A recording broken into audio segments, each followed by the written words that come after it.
Puji Tuhan, karena penyertaan Tuhan kita bisa ada sampai saat ini. Dan saatnya kita kembali akan mendengarkan firman Tuhan. Kita mau siapkan hati kita. Kita pun mau datang kepada Tuhan, mengaku bahwa tanpa Tuhan kita tak bisa berjalan sendiri. Untuk itu kita menaikkan pujian yang berkata, bimbinglah daku ya Tuhan di sepanjang jalan hidupku.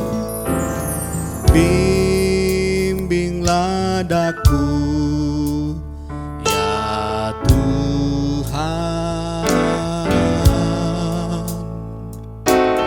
di sepanjang jalan hidupku.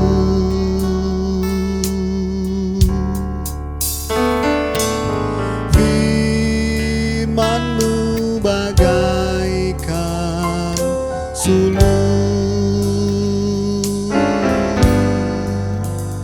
agar ku tak sesat di jalan. Bimbinglah daku ya Tuhan, bimbinglah daku ya Tuhan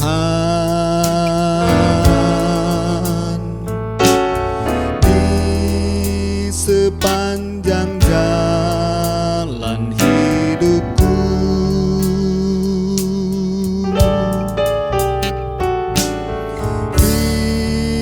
Firman-Mu bagaikan sulur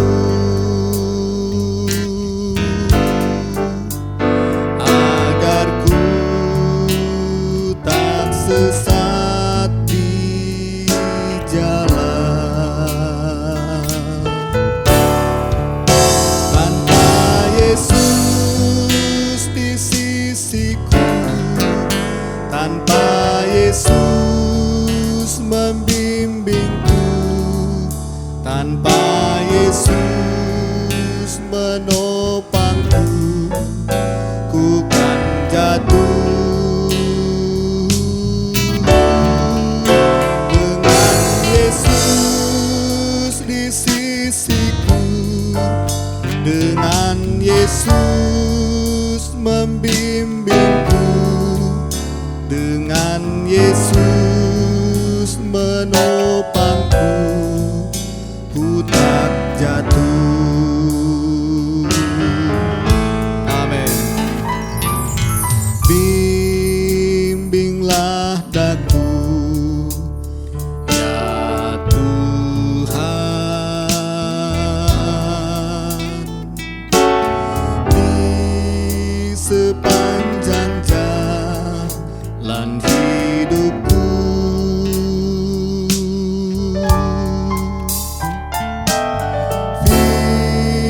Firman-Mu bagaikan sulur agar ku tak sesat di jalan.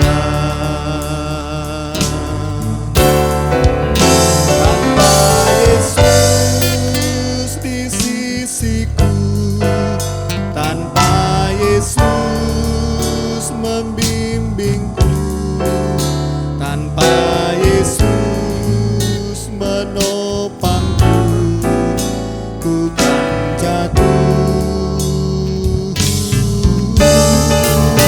Dengan Yesus di sisiku, dengan Yesus membimbingku, dengan Yesus menopangku, ku tak jatuh. Dengan Yesus di sisiku, dengan Yesus membimbingku, dengan Yesus menopangku, ku tak jatuh.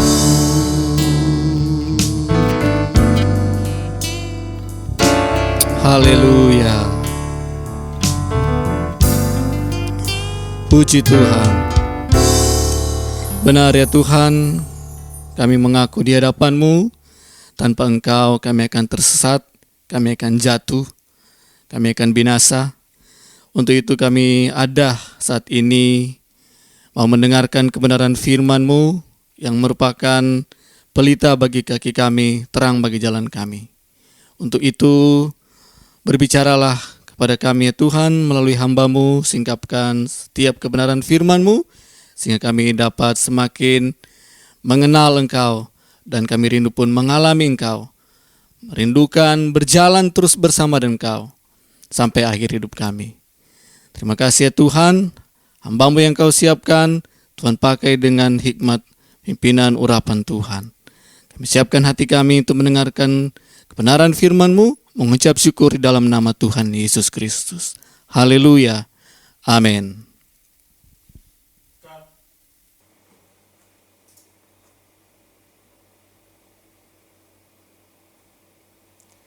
Haleluya, puji Tuhan. Bapak Ibu Saudara pencinta Alkitab, kembali kita bertemu di dalam program PA Berea Online dalam pembelajaran doktrin GPDI. Setelah beberapa bulan kita belajar tentang doktrin kita masih berada di poin yang pertama sebagai wujud keyakinan kita dalam bentuk pengakuan kita bahwa kami percaya bahwa Alkitab adalah firman Allah yang diilhamkan oleh Roh Kudus, terdiri dari 66 buku dari Kejadian sampai dengan Wahyu.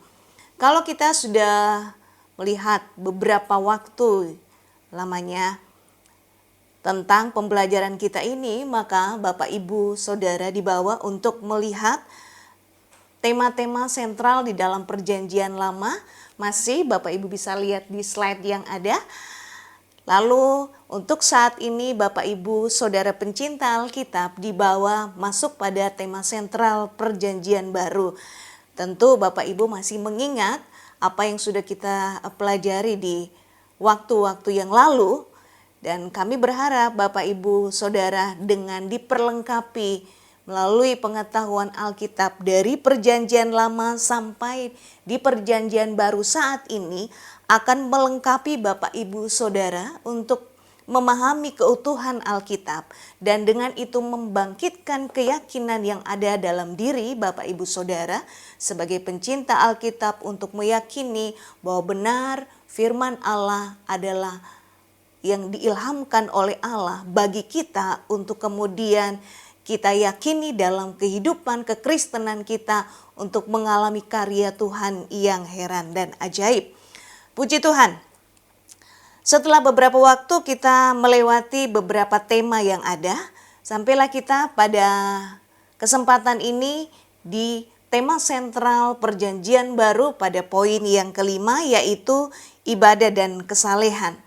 Kalau kemudian Bapak Ibu mengingat pembelajaran kita di dalam tema sentral Perjanjian Lama, maka Bapak Ibu kemudian diingatkan kembali bahwa apa yang sudah kita pelajari itu ada kaitannya dengan apa yang akan kita pelajari saat ini, bahwa tema sentral yang kemudian kita sudah sama-sama lihat dalam Perjanjian Lama itu pada poin yang ketujuh, dan tentunya masih ingat di episode yang ke-9. Saya akan membawa Bapak Ibu Saudara untuk mengingat beberapa hal pada bagian tema ibadah dan kesalehan dalam tema sentral Perjanjian Lama, sehingga memudahkan kita saat ini untuk memahami pengertian tema sentral ibadah dan kesalehan di dalam Perjanjian Baru. Untuk itu Bapak Ibu Saudara, mari kita mengingat kembali apa yang sudah kemudian kita terima sebelumnya, bahwa ketika kita bicara tentang ibadah dalam Perjanjian Lama, itu kita akan dibawa pada tanggapan manusia secara spontan dalam menghampiri Allah. Dan tentunya ketika dia menghampiri Allah di dalam kekuasaannya atas seluruh Israel sebagai miliknya. Dan tentu ada beberapa kata yang tentu Bapak Ibu Saudara akan ingat ketika memahami ini, yaitu ratifikasi, yang sering kemudian kita pahami sebagai pembaharuan perjanjian, dan tentunya ada syarat-syarat yang diberlakukan untuk itu. Masih Bapak Ibu Saudara mengingat tentang hukum apodiktik dan hukum kasuistik, sehingga apa yang sudah kita pelajari itu membuat kita semakin mengenal apa yang kemudian Tuhan kerjakan di dalam perjanjian lama, khususnya dalam konteks kehidupan bangsa Israel, sehingga kita semakin memahami apa yang menjadi kehendak Tuhan, mau Tuhan untuk bangsa Israel yang kemudian juga diwujudkan buat kehidupan orang yang percaya, yang hidup di masa perjanjian baru. Kembali Bapak Ibu Saudara, kita mengingat bahwa ibadah dan kelengkapan dalam perjanjian lama, kalau kemudian masih diingat, itu memiliki 3 pilar. Mungkin Bapak Ibu bisa lihat di slide, di sana ada gambar segitiga yang ada untuk mengingatkan kita kembali, dan 3 pilar dalam ibadah ini yaitu iman, lalu perbuatan iman, dan kultus. Ini memang saling berkaitan karena iman diwujudkan dalam perbuatan iman, dan perbuatan iman ini termasuk di dalamnya adalah kultus atau upacara keagamaan. Kalau bicara tentang konteks perjanjian lama, tentu kehidupan bangsa Israel yang diberikan hukum Taurat oleh Tuhan dalam tata ibadah mereka, sehingga ini sangat berlaku ketat. Itu sebabnya kalau kemudian kita mengingat apa yang kemudian Tuhan berikan buat mereka, itu menata kehidupan kenegaraan sekaligus keagamaan mereka. Itu sebabnya untuk mengingat itu, maka kita akan mudah untuk masuk di dalam konteks di perjanjian baru. Itu sebabnya kita mengingat kalau itu terjadi pada perjanjian lama, maka Bapak Ibu Saudara di perjanjian baru, ibadah itu berbicara tentang tanggapan manusia terhadap karya penyelamatan Allah yang dikerjakan di dalam Yesus Kristus. Dan di perjanjian baru khususnya ini ditujukan secara global kepada orang-orang yang percaya kepada Yesus, dan yang kita kenal, yang dituliskan di dalam Alkitab disebut sebagai orang Kristen atau pengikut Kristus. Kalau kemudian kita melihat, mempelajari lebih dalam Bapak Ibu Saudara pencinta Alkitab, maka kita akan dibawa bicara tentang iman dalam perjanjian baru. Kita akan pahami ada 2 kata di sana, yaitu iman. Iman adalah kata benda atau nomina, dan percaya yaitu kata kerja. 2 kata ini sering muncul di dalam perjanjian baru, dan tentu ini merupakan istilah yang sangat penting karena menggambarkan hubungan antara umat Allah atau seorang pribadi kepada Allah. Dan tentu ini bukan hubungan yang biasa, tetapi menggambarkan hubungan yang intim, dekat, bahkan hubungan yang saling mempercayai. Itu sebabnya kalau kemudian kita dibawa melihat di dalam perjanjian baru, maka iman dan percaya ini menjadi tempat utama yang dibahas di dalam perjanjian baru, khususnya menyangkut soal-soal ada 2 yang kita akan lihat bersama-sama. Yang pertama itu menyangkut bagaimana mempercayai apa yang kemudian dikatakan atau diucapkan seseorang adalah benar adanya, dan tentu ini bicara tentang pengajaran. Lalu hal yang kedua yang dapat kita lihat adalah bagaimana mempercayai seseorang sebagai layaknya dia dapat dipercaya, dan tentu ini bicara tentang pribadinya. Kalau kita melihat 2 hal ini dalam iman kekristenan secara khusus, maka ini berarti penyerahan diri seseorang kepada Kristus. Dan kalau kita melihat ini, maka saat ini pembelajaran kita akan fokuskan pada 2 hal, yaitu iman dan ketaatan. Iman dan ketaatan ini adalah respon manusia terhadap karya keselamatan yang Allah kerjakan di dalam Yesus Kristus. 2 bagian saat ini yang akan kita lihat bersama-sama, yaitu yang pertama kita lihat di dalam Injil Sinoptik, dalam Injil Matius, Markus, dan Lukas. Lalu bagian yang kedua kita lihat di dalam surat Yohanes. Surat Yohanes ini termasuk di dalam Injil Yohanes, lalu surat 1-3 Yohanes, dan kitab Wahyu. Bapak Ibu Saudara, untuk memudahkan kita, maka hal yang pertama yang kemudian kita lihat adalah di dalam Injil Sinoptik. Matius dan Markus memang melaporkan permulaan pelayanan Yesus. Ketika Yesus kemudian melayani di dalam dunia ini, pemberitaan yang pertama yang kemudian disampaikan adalah yang berkaitan dengan iman dan pertobatan, karena kerajaan Allah sudah dimulai. Dan ini dapat kemudian kita lihat di dalam Markus pasal yang pertama ayat yang ke-15. Katanya, waktunya telah genap. Kerajaan Allah sudah dekat, bertobatlah dan percayalah kepada Injil.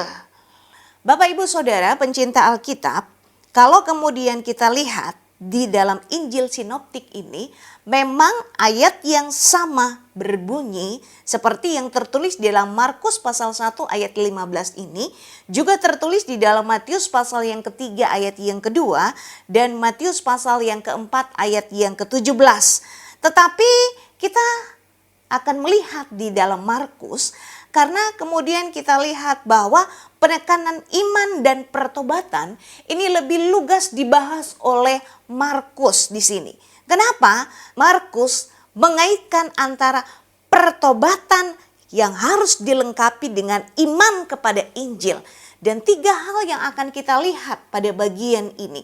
Kenapa kemudian Markus menekankan ini? Hal yang pertama, Bapak Ibu Saudara, ketika kita membaca, ketika kita kemudian mendengar tentang Injil ini, maka kita dibawa, kita diharapkan untuk mengikat diri atau tidak mengabaikan apa yang Yesus kerjakan sebagai misi penyelamatannya.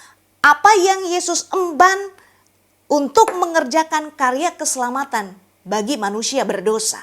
Dan tentunya kita tahu di dalam Injil dituliskan tentang Yesus dan pribadi Yesus dalam mengerjakan itu melalui kematian dan kebangkitannya. Dan tentu ini membawa setiap orang, pendengar maupun pembaca Alkitab, untuk fokus pada pribadi Yesus. Lalu kita melihat hal yang kedua, bahwa ketika seseorang percaya kepada Injil, maka itu berarti bahwa dia percaya kepada pribadi Yesus. Mengapa? Karena Injil bicara tentang pribadi Yesus. Apa yang kemudian Yesus kerjakan selama pelayanannya. Kisahnya tertulis di dalam kitab-kitab Injil, dan itu berarti bahwa apa yang dituliskan merupakan rentetan tantangan untuk beriman kepada Yesus. Dan tentunya tantangan iman ini membawa baik pembaca maupun pendengar untuk memahami tentang apa itu pertobatan, untuk kemudian memberikan diri dibaptis, untuk kemudian mengalami kelahiran baru di dalam Yesus. Dan tentu tantangan-tantangan iman ini membawa kita pada bagian yang ketiga selanjutnya, yaitu menuntut respon. Tantangan yang ada yang diberikan ketika meyakini, percaya kepada Yesus, percaya kepada Injil, adalah bagaimana meresponinya dengan tindakan percaya. Dan tentu kalau kita melihat dalam konteks Markus pasal 1 ayat 15 ini, itu harus ditindaklanjuti. Kalau kita baca di ayat-ayat selanjutnya, Bapak Ibu Saudara, maka di sana kita akan menemukan bahwa tindak lanjut selanjutnya setelah percaya adalah bagaimana murid-murid Yesus dibawa untuk meninggalkan pekerjaan mereka sebagai penjala ikan. Dan ketika Yesus mengajak mereka untuk mengikut Yesus, maka mereka dijadikan penjala manusia. Mari kita lihat di dalam Markus pasal yang pertama ayatnya yang ke-17. Yesus berkata kepada mereka, "Mari ikutlah aku dan kamu akan kujadikan penjala manusia." Dan ini kemudian dapat kita lihat sebagai respon yang nyata yang diwujudkan dalam tindakan. Bukan hanya sebagai sebuah kerinduan, bukan hanya sebagai sebuah keinginan, tetapi kemudian terlihat nyata dalam tindakan di mana mereka mengikut Yesus. Langkah ini pun akan membuat orang mengalami kerajaan Allah di dalam hidupnya. Itu sebabnya antara iman dan pertobatan merupakan rangkaian yang menunjukkan bagaimana seseorang memberikan dirinya, mempercayakan dirinya kepada Kristus dan dengan mengikut Dia. Pada bagian selanjutnya kita lihat dalam Injil Sinoptik ini, Bapak Ibu Saudara, iman ini menghasilkan langsung mujizat dan penyembahan. Kisah ini dapat kita lihat ketika Yesus menyembuhkan seorang anak karena iman orang tuanya. Di dalam Markus pasal yang ke-9 ayat yang ke-24, di sana dituliskan kisah ini. Segera ayah anak itu berteriak, "Aku percaya, tolonglah aku yang tidak percaya ini." Dari kisah ini kalau Bapak Ibu kemudian membaca mulai dari ayat yang ke-14 sampai kemudian ayat yang ke-28, di sana dikisahkan bahwa Yesus melakukan mujizat dengan menyembuhkan anak ini. Anak ini kerasukan roh lalu membuat anak ini menjadi bisu dan tuli. Tetapi ketika dibawa kepada Yesus dan Yesus melihat iman dari orang tua anak ini, maka Yesus melakukan mujizat dengan menyembuhkan anak ini. Dan kalau kemudian kita lihat bahwa apa yang Yesus lakukan adalah perbuatan-perbuatan yang ajaib dan besar. Dan perbuatan ini itu diberikan kepada orang-orang yang percaya. Tentu kalau kemudian kita lihat kisah yang sama di dalam Matius pasal yang ke-17, ayat yang ke-14 sampai ayat yang ke-20.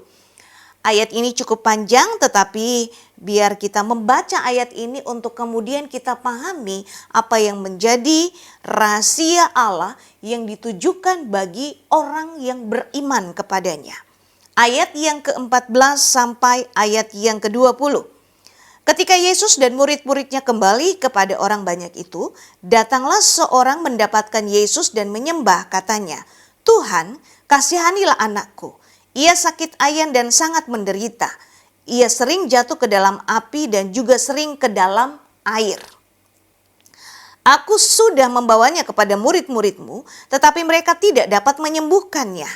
Maka kata Yesus, "Hai kamu angkatan yang tidak percaya dan yang sesat, berapa lama lagi aku harus tinggal di antara kamu? Berapa lama lagi aku harus sabar terhadap kamu? Bawalah anak itu kemari." Dengan keras Yesus menegur dia, lalu keluarlah setan itu daripadanya dan anak itu pun sembuh seketika itu juga. Kemudian murid-murid Yesus datang dan ketika mereka sendirian dengan dia, bertanyalah mereka, mengapa kami tidak dapat mengusir setan itu?" Ia berkata kepada mereka, "Karena kamu kurang percaya. Sebab aku berkata kepadamu, sesungguhnya sekiranya kamu mempunyai iman sebesar biji sesawit saja, kamu dapat berkata kepada gunung ini, pindah dari tempat ini ke sana, maka gunung ini akan pindah dan takkan ada yang mustahil bagimu." Di bagian ini justru kita melihat, Bapak Ibu Saudara, bahwa di sini tergambar dengan jelas seluruh perbuatan-perbuatan yang besar dan ajaib yang Allah lakukan tidak sebanding dengan iman yang ada pada manusia. Kalau kemudian kita perhatikan bahwa Yesus mengerjakan mujizat ini karena iman orang tua dari anak tersebut. Tetapi kita lihat dia berkata, "Kasihanilah, aku percaya, kasihanilah aku yang tidak percaya ini." Imannya memang tumbuh, tetapi ketika iman itu tumbuh, mujizat lebih besar dilakukan oleh Allah. Jadi pada dasarnya yang dibawa kepada orang percaya, kepada kita adalah percaya saja maka Allah akan mengerjakan semuanya dalam kehidupan kita. Tentu Bapak Ibu Saudara masih mengingat lagu Pantekosta Lama, percaya saja, percaya saja, percaya yang memberi kita menang. Dan pujian ini menjadi peneguhan dari apa yang kemudian kita baca. Kita percaya saja maka bagian yang lain Allah akan kerjakan dalam hidup kita. Dalam keterbatasan itulah Allah membuktikan kuasanya. Itu sebabnya Allah menginginkan itu ada pada orang percaya. Sebab ketika orang percaya hidup dalam percayanya kepada Dia, maka mujizat Allah akan kerjakan. Mujizat Allah akan nyatakan dan itu Allah buktikan dengan kuasanya. Tapi kemudian kalau kita lihat Bapak Ibu Saudara, Yesus ketika melakukan ini, Dia mengecam juga mereka yang tidak percaya. Kita lihat di dalam Markus pasal yang keempat ayat yang ke-40. Markus 4 ayat yang ke-40. Lalu Ia berkata kepada mereka, "Mengapa kamu begitu takut? Mengapa kamu tidak percaya?" Yesus mengecam murid-muridnya. Dengan iman sebesar biji sesawit saja, orang bisa melihat mujizat dan mengalami mujizat. Tetapi Yesus mengecam murid-muridnya yang tidak percaya. Karena kenapa? Mereka tidak menyerahkan segala sesuatunya kepada Allah. Mereka meragukan semuanya.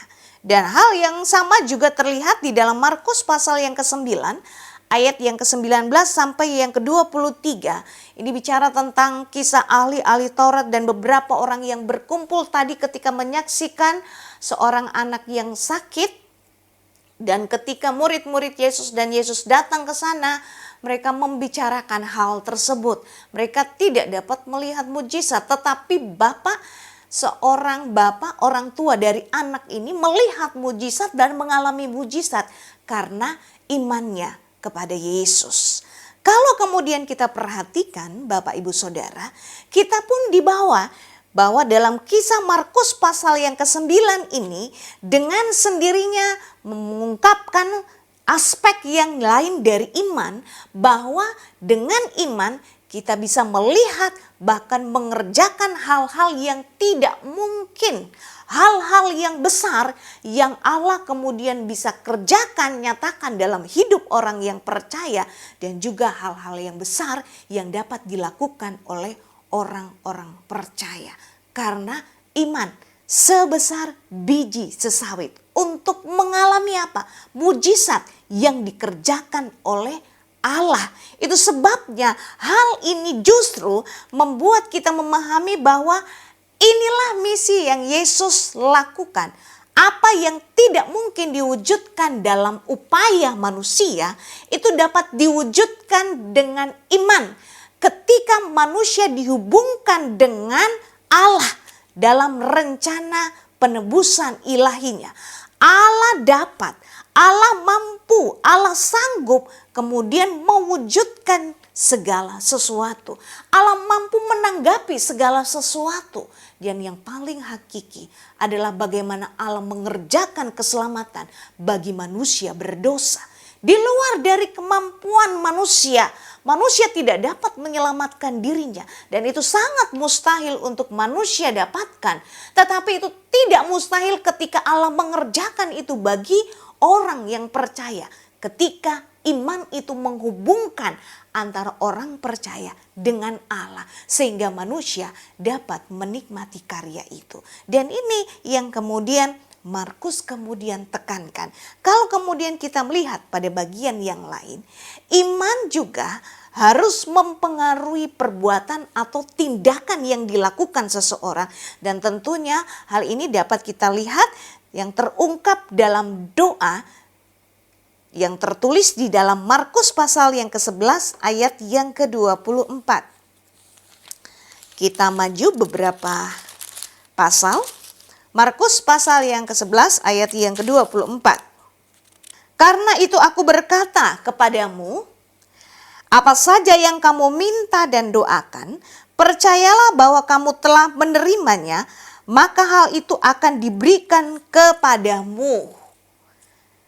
Iman mempengaruhi tindakan seseorang. Karena disinilah kita melihat ada norma, ada aturan tentang iman dalam komunikasi kita dengan Allah. Yaitu bagaimana kita melawan kebenaran diri kita sendiri. Bahwa kita akan memperoleh semuanya karena iman kita kepada Allah. Dan tentu ini akan membawa kita melihat apa yang Allah kerjakan luar biasa, melebihi apa yang kemudian kita pikirkan. Tetapi kita harus melawan kebenaran diri kita sendiri. Hal ini dicontohkan oleh Yesus, Bapak Ibu Saudara, untuk memudahkan pengertian kita. Kita lihat di dalam Matius pasal yang ke-27. Matius pasal yang ke-27 ayatnya yang ke-42. Orang lain ia selamatkan, tetapi dirinya sendiri tidak dapat ia selamatkan. Ia Raja Israel. Baiklah ia turun dari salib itu dan kami akan percaya kepadanya. Dari ayat ini kemudian kita melihat bahwa perkataan ini kemudian tidak dihiraukan oleh Yesus. Karena kalau kemudian kita membaca kisah ini mulai dari ayat yang ke-32 sampai ayat yang ke-44. Di sana dikisahkan tentang Yesus yang disalibkan. Lalu banyak kemudian orang mengolok-olok dia, termasuk penjahat yang di sampingnya yang disalibkan bersama dengan Yesus. Tetapi apa yang kemudian mereka katakan tidak dihiraukan oleh Yesus. Karena kita melihat bahwa tawar-menawar ini adalah tawar-menawar yang palsu dan tidak memiliki bobot moral. Itu sebabnya Yesus melihat ini dan Yesus tidak menginginkan iman yang seperti ini. Mereka berkata, dia harus turun dan dengan itu kami akan percaya. Tetapi Yesus tidak menginginkan iman yang seperti ini. Karena iman yang seperti ini hanya membenarkan diri sendiri dan menuntut hal yang sesuai dengan apa yang diinginkan oleh mereka. Itu sebabnya Yesus berkata, justru iman yang seperti ini tidak diharapkan oleh Yesus. Tetapi yang kemudian Yesus lakukan malah justru dia berdoa agar iman orang percaya itu tidak menjadi gugur. Di dalam Lukas pasal yang ke-22 ayat ke-32. Lukas pasal yang ke-22 ayat yang ke-32.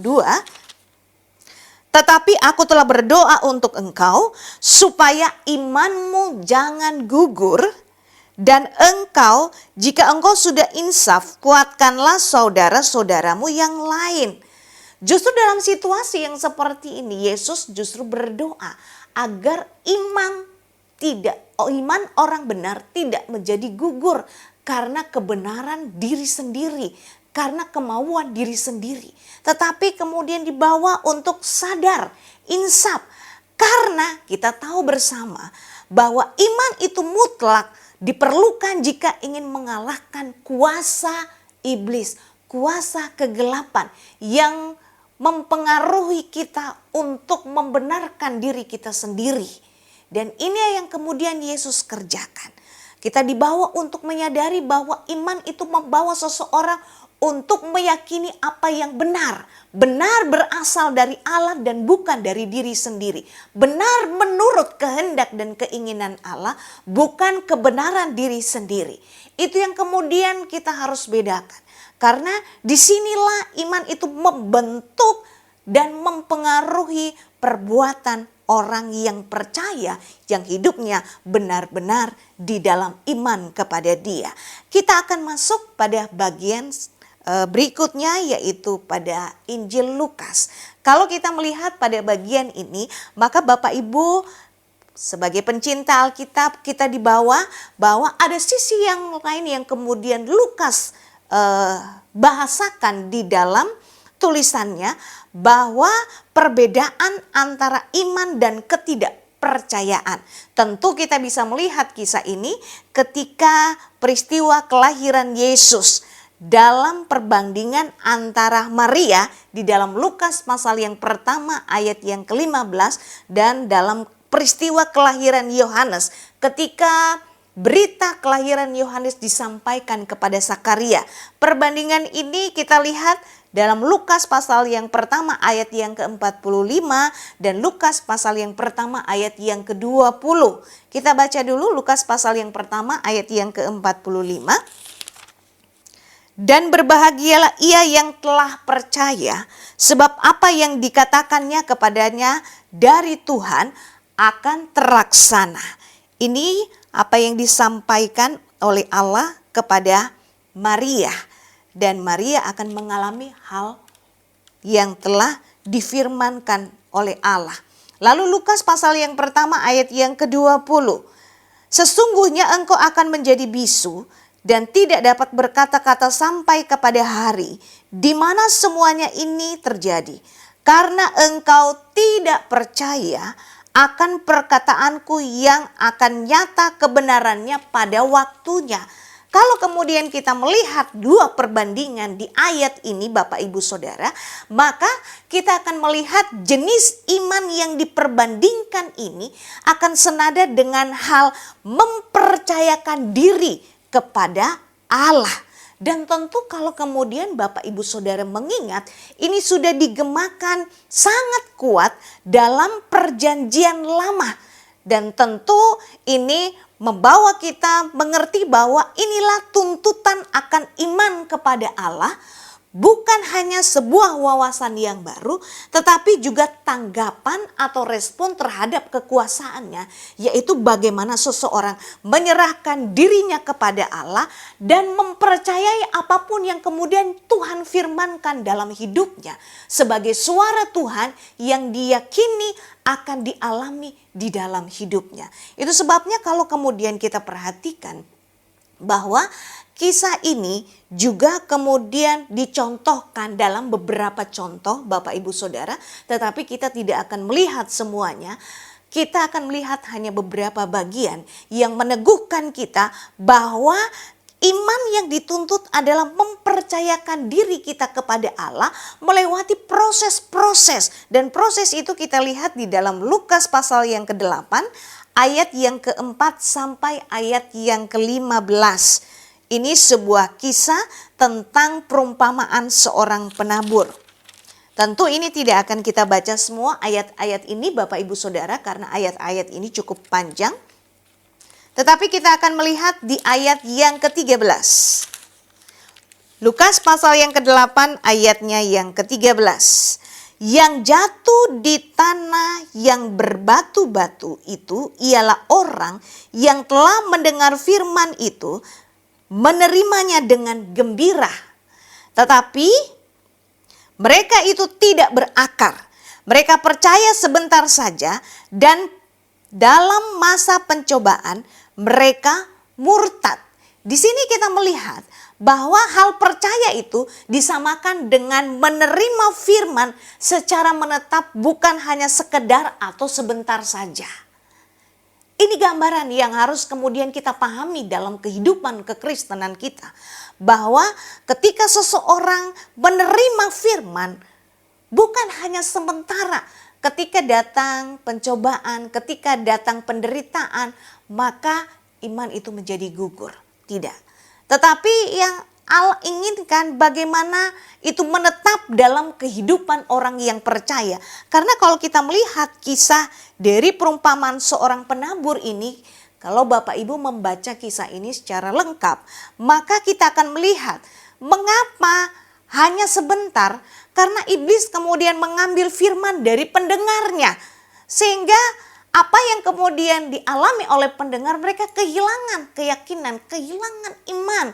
Karena hanya sebentar. Tujuan iblis melakukan ini supaya pendengar atau mereka yang sudah mendengarkan firman jangan menjadi percaya dan diselamatkan. Ayat yang ke-12 di sana dikatakan, dalam Lukas pasal yang ke-8 ayat yang ke-12, yang jatuh di pinggir jalan itu ialah orang yang telah mendengarnya. Kemudian datanglah iblis lalu mengambil firman itu dari dalam hati mereka, supaya mereka jangan percaya dan diselamatkan. Dan kalau kemudian kita lihat di dalam Matius, Bapak Ibu Saudara, Matius pasal yang ke-13 ayat yang ke-18 sampai ayat yang ke-23, kita lihat hal ini tidak dimunculkan di sana, tetapi justru lebih detail dijelaskan di dalam Lukas pasal yang ke-8 ayat 4 sampai ayat 15, bagaimana hal ini dilakukan oleh iblis supaya orang yang mendengar firman, kalau kemudian diambil oleh iblis, mereka tidak bisa menjadi percaya dan diselamatkan. Dan kalau kemudian kita lihat hal ini membawa kita melihat bahwa fungsi iman dan respon yang benar, Bapak Ibu Saudara, itu akan menghasilkan pembenaran dan keselamatan yang Allah kerjakan. Itu sebabnya diinginkan, yang diharapkan, firman yang diterima menetap itu jatuh di tanah hati yang terbaik. Tanah yang terbaik, bukan tanah yang berbatu atau tanah yang bersemak duri. Sebab itu akan hilang karena penderitaan, akan hilang karena diambil oleh iblis. Tetapi yang Allah inginkan, iman ini menetap dan menghasilkan pembenaran dalam hidup orang yang percaya. Dan dari sinilah kemudian kita lihat lebih tegas di ayat yang ke-15. Yang jatuh di tanah yang baik itu ialah orang yang setelah mendengar firman itu menyimpan dalam hati yang baik dan mengeluarkan buah dalam ketekunan. Firman yang menetap ini akan mengeluarkan buah dalam ketekunan, Bapak Ibu Saudara pencinta Alkitab. Dan ini yang membuat kita harusnya mengalami ini, menerima firman, sama dengan ketika kita percaya dan menyerahkan diri kita. Maka ketika kita menyerahkan diri kita kepada Yesus, iman itu akan menghasilkan pembenaran dalam hidup kita dan kita akan diselamatkan. Pada bagian berikutnya kita akan juga melihat Lukas kemudian bukan hanya menyoroti tentang iman yang menghasilkan pembenaran, tapi juga kehidupan ketaatan yang berakar dari iman ini, Bapak Ibu Saudara. Sebab kita tahu bersama bahwa ketaatan mengungkapkan iman seseorang. Meskipun kemudian ketika kita baca di dalam Injil Lukas, Lukas kemudian menyoroti bahwa ketaatan yang kemudian Lukas maksudkan bukanlah ketaatan yang menuntut kepada kesempurnaan, Bapak Ibu Saudara. Sebab dalam tulisannya di dalam Lukas pasal yang ke-11 ayat yang keempat, di sana dituliskan oleh Lukas bahwa dalam doa dengan bunyi demikian, dan ampunilah kami akan dosa kami, sebab kami pun mengampuni setiap orang yang bersalah kepada kami, dan janganlah membawa kami ke dalam pencobaan. Yang Lukas kemudian akui bahwa orang percaya harus setiap hari berdoa, ampunilah akan kesalahan kami, ampunilah akan dosa kami. Karena kalau kemudian kita lihat pada bagian ini bahwa doa akan menambah apa yang perlu dalam iman seseorang. Doa bukan saja menghubungkan seseorang dengan Allah, tetapi juga membawa seseorang menambahkan apa yang kurang dalam imannya, sehingga hal yang kurang itu terus ditambahkan. Dan pada intinya ini pula yang kemudian dibahas oleh Paulus dalam episode berikutnya. Bapak Ibu Saudara akan dibawa untuk melihat bahwa ternyata ketika Paulus menjelaskan ini, Paulus sedang menekankan doa akan menambahkan apa yang kurang dalam kehidupan orang yang beriman. Itu sebabnya apakah doa itu penting? Sangat penting, Bapak Ibu Saudara. Sehingga apa yang kurang dalam kehidupan kita sebagai orang percaya akan terus ditambahkan. Dan dari sini kita akan melihat bahwa realitas iman itu akan membawa kehidupan orang percaya untuk hidup di dalam ketaatannya, melalui pertobatannya, mempengaruhi perbuatannya, dan juga membawa dia pada respon yang benar. Dan disinilah orang percaya akan melihat karya Allah di dalam mujizat yang Allah kerjakan atas hidupnya. Kita masuk pada bagian yang kedua, yaitu surat Yohanes. Di dalam Injil Yohanes 1-3 Yohanes dan kitab Wahyu. Kalau kemudian kita baca di dalam Injil Yohanes, Bapak Ibu Saudara, Yohanes tidak kemudian menggunakan kata iman, kata benda ini, tetapi dia lebih banyak menggunakan kata percaya atau kata kerja. Kalau kemudian kita hitung, itu kira-kira kita akan temukan 99 kali. Dan ini akan menunjukkan sentralitas yang dibahas oleh Yohanes, dan itu menunjukkan penekanan tentang percaya. Percaya ini adalah tindakan. Lebih daripada isi percaya itu. Sebab iman ini dibawa bukan hal yang pasif Bapak Ibu Saudara, tetapi iman yang aktif. Karena pada dasarnya iman ini dianggap adalah sebuah hubungan dan bukan hanya sebuah sekedar pengakuan. Itu dapat kita lihat di dalam Yohanes pasal yang ke-20 ayat yang ke-31. Ayat yang ke-31, tetapi semua yang tercantum di sini telah dicatat supaya kamu percaya bahwa Yesuslah Mesias Anak Allah, dan supaya kamu oleh imanmu memperoleh hidup dalam namanya. Yohanes menuliskan ini sehingga pembaca percaya bahwa Yesus Mesias dan menemukan kehidupan di dalam Yesus. Dan kalau kita memperhatikan ayat ini, ada 3 hal yang kemudian Yohanes tekankan di sana. Yang pertama, bahwa orang percaya kepada Yesus akan memperoleh kehidupan yang kekal. Dan penekanan ini kemudian Yohanes kembali tuliskan di dalam Yohanes pasal yang ke-3 ayat yang ke-15 dan ayat yang ke-16. Nanti Bapak Ibu Saudara bisa baca. Lalu hal yang kedua yang kemudian Yohanes tekankan pada ayat ini adalah orang-orang yang menaruh imannya pada Yesus itu tidak akan pernah mengalami kematian. Yohanes pasal yang ke-11, kita baca Yohanes pasal yang ke-11 ayat yang ke-25 sampai ayat yang ke-26. Jawab Yesus, "Akulah kebangkitan dan hidup. Barang siapa percaya kepadaku, ia akan hidup walaupun ia sudah mati. Dan setiap orang yang hidup dan percaya kepadaku tidak akan mati selama-lamanya. Percayakah engkau akan hal ini?" Apa yang Yesus kemudian maksudkan pada bagian ini adalah kehidupan kekal yang diberikan bagi orang yang percaya kepadanya. Dan tentu kehidupan yang kekal ini kita harapkan sebagai anak-anak Tuhan mengalami kemuliaan bersama dengan Dia. Itu sebabnya kita harus percaya kepada Yesus. Hal yang ketiga, sebaliknya yang kemudian kita lihat pada bagian berikutnya, pada bagian yang ketiga ini Bapak Ibu Saudara, kita dibawa bahwa orang-orang yang tidak percaya kepada Yesus itu akan mengalami kematian karena dosa-dosa mereka. Jadi harus percaya, ketika kita percaya kita akan memperoleh hidup, dan kehidupan yang Yesus maksudkan adalah kehidupan kekal. Tetapi orang yang tidak percaya akan mengalami penghukuman atas dosa-dosa mereka, sebab mereka tidak ditebus dan tidak diampuni dosanya.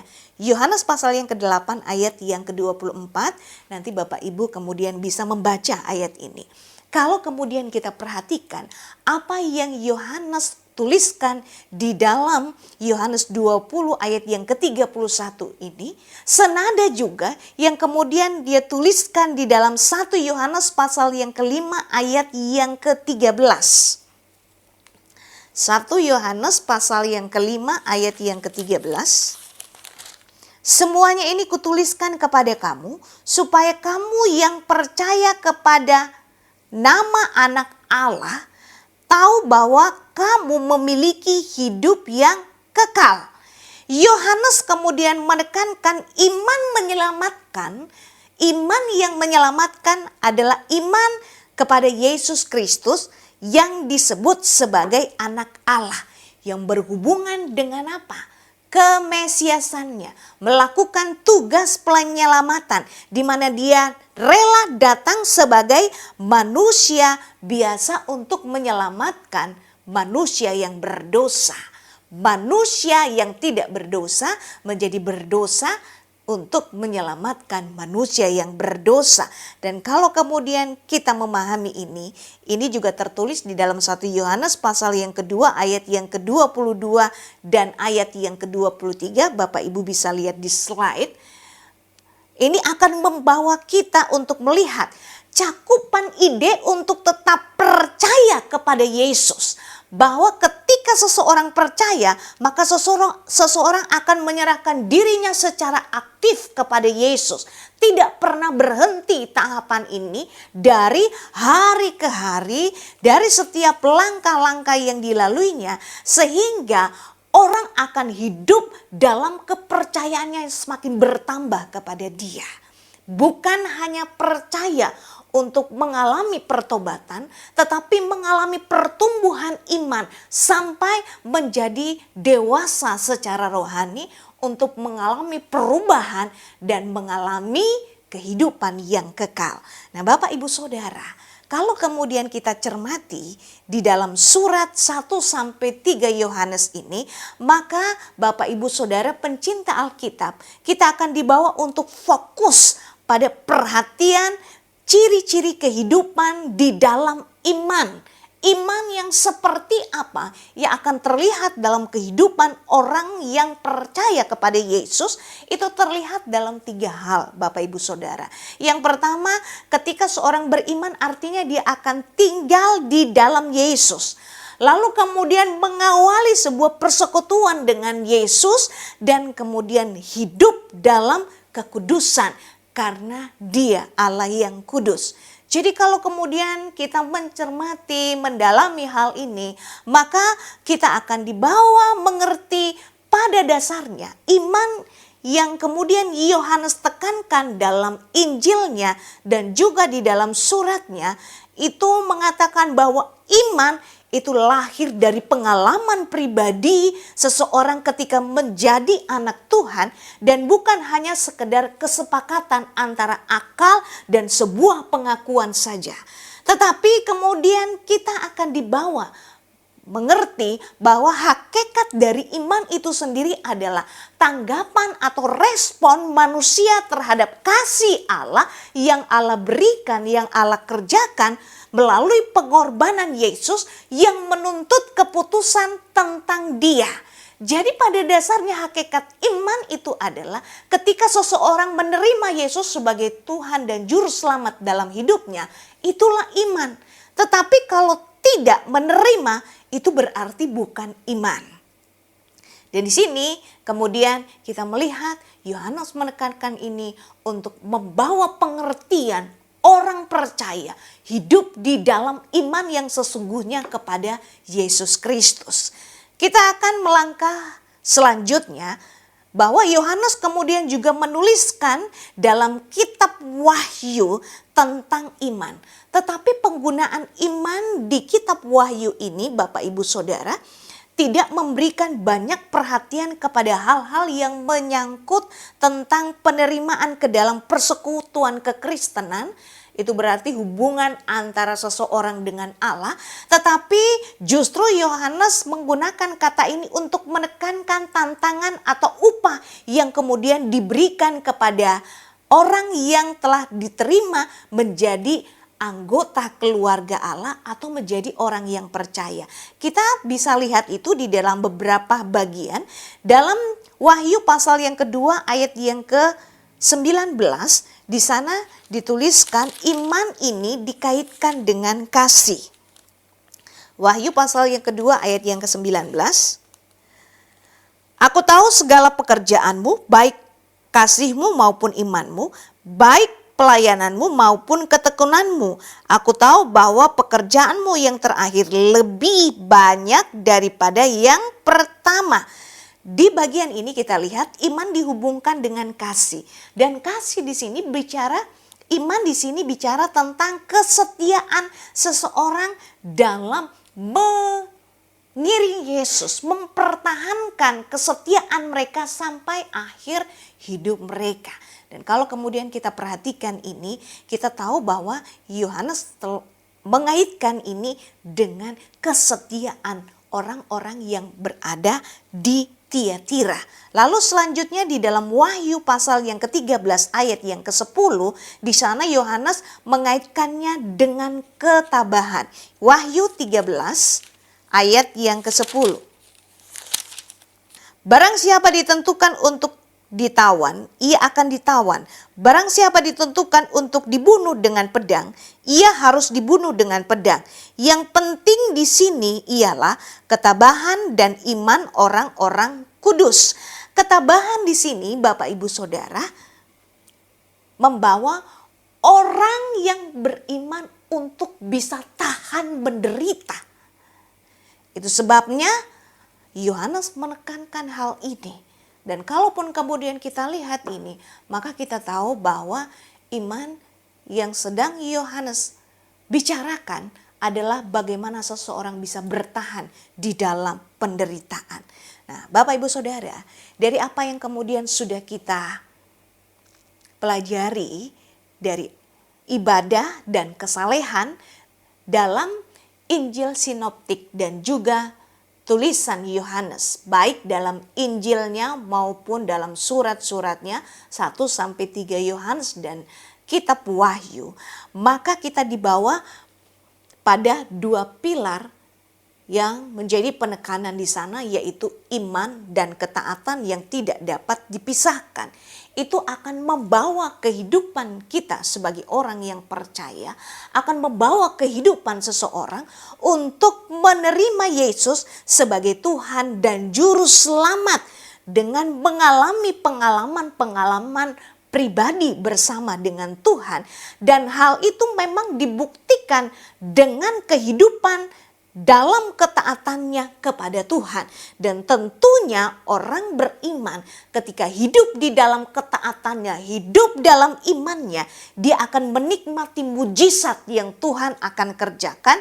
Dan tentu dengan mujizat itu orang percaya atau orang benar akan melihat perbuatan-perbuatan Allah yang besar dan ajaib, dan tentunya akan menikmati kuasa menjadi anak Allah, yaitu mengalahkan dunia. Bapak Ibu Saudara, sebagai pencinta Alkitab, kita hidup di zaman yang semakin sulit dan susah. Tetapi kita dibawa untuk kembali mengalami Yesus dalam hidup kita lewat ibadah dan kesalehan kita, dalam fokus iman dan ketaatan kita, bahwa ketika kita menerima Dia sebagai Juru Selamat dan Tuhan dalam hidup kita, maka kita harus hidup di dalam ketaatan. Kita harus hidup melakukan kebenaran. Maka di dalamnya akan nyata mujizat yang Tuhan kerjakan dan kuasa diberikan buat kita untuk kita hidup mengalami kemenangan demi kemenangan melalui proses iman kita setiap hari mengiring Dia. Tuhan Yesus memberkati kita. Mari kita berdoa.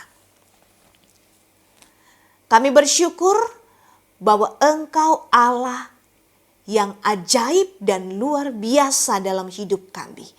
Engkau menyatakan karya-Mu yang heran. Engkau mau datang lewat kehadiran-Mu dalam peristiwa Natal, bahwa Engkau lahir dan datang untuk menebus kami Tuhan. Dan di dalam penebusan-Mu Engkau mengerjakan karya-Mu yang ajaib, yaitu membawa kami untuk beriman, dan di dalam iman kami hidup dalam ketaatan kami. Engkau tolong kami Tuhan, sehingga ketika kami memahami kebenaran firman-Mu, kami semakin melihat realitas iman terrealisasi dalam hidup kekristenan kami. Ketika kami sungguh-sungguh hidup dalam penyerahan yang total kepada Tuhan, hidup dalam ketaatan yang sesungguhnya, maka mujizat dan kuasa-Mu Engkau kerjakan bagi kami. tolong kami di dalam kehidupan kami setiap hari. Maka lewat peristiwa kehadiran-Mu, lewat peristiwa Natal yang ada, kami dibawa bukan hanya memperingati kelahiran-Mu, tetapi kami dibawa untuk beriman dan hidup dalam ketaatan kami kepadamu. Terima kasih untuk segala kebaikan Tuhan. Bekerjalah dengan sepenuhnya atas kami, sehingga hari demi hari kami semakin mempersembahkan diri kami. Hari demi hari kami semakin menyerahkan diri kami kepada Tuhan untuk hidup dalam ketaatan kami kepada Engkau. Terima kasih Tuhan, berkat-Mu atas kami, baik kami yang mendengar, yang ada di rumah maupun berada di tempat yang lain. Tuhan memberkati kami sehingga iman kami semakin bertumbuh dan kami semakin hidup dalam ketaatan yang sesungguhnya. Mengakhiri tahun ini bahkan mengawali tahun yang baru, kami hidup dalam iman yang benar dan ketaatan yang benar di dalam Tuhan. Terima kasih untuk segala kebaikan Tuhan. Kami bersyukur untuk semuanya. Dan kami berdoa hanya di dalam nama Tuhan Yesus Kristus yang menjadi Tuhan dan Juru Selamat kami yang hidup. Haleluya. Amin. Selamat Natal Bapak Ibu Saudara. Tuhan Yesus memberkati, biar melalui peristiwa itu kita juga semakin diingatkan untuk semakin beriman dan hidup di dalam ketaatan. Haleluya.